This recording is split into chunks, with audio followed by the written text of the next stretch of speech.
வணக்கங்க. இது அங்காளம்மன் சத்யா வீடியோ. 2, 3 நாளைக்கு முன்னாடி ஒரு வாய்ஸ் வீடியோ போட்டிருந்தேங்க. அதில் வந்து எனக்கு தொல்லை கொடுக்குறவங்கள நீ தான் பார்த்துக்கணும், சொந்த பந்தங்கள் பற்றியும் ஒரு வீடியோ போட்டிருந்தேன். அதுக்கு எவ்வளோ ரெஸ்பான்ஸுங்க.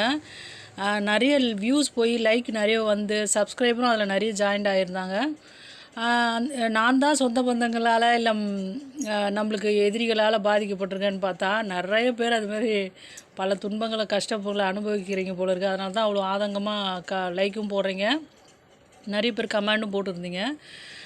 எல்லாமே வந்துங்க சில காலம்தான். அதாவது பொறுமையாக பொறுத்து போகிறவங்க வந்து முட்டாள்கள் கிடையாது. சும்மா வாய் பேசி பயங்கர ஒரு ஆணவத்தோடு நடந்துக்கிறவங்க வந்து பெரிய புத்திசாலியும் கிடையாதுங்க உலகத்தில். அங்காள பரமேஸ்வரி இந்த அம்மா வந்து தண்டிப்பாளா கண்டிப்பாக அப்படின்னா கண்டிப்பாக அந்த தண்டனை வந்து அவங்களால மீண்டு திரும்பி வர முடியாத ஒரு அந்த வாழ்க்கையை நரகம் பண்ணுற மாதிரியான ஒரு தண்டனை கொடுப்பா அந்த அம்மா கண்டிப்பாக. ஆனால் வந்து நம்மளுக்கு வந்து அடுத்தவங்களை தண்டிக்கணுன்ற ஒரு மனநிலை கிடையாது தான். இருந்தாலும் சில ஜென்மங்கள் வந்துங்க திருந்த மாட்டாங்க. அவங்க பிறவியோட புத்தியே அதுதான்.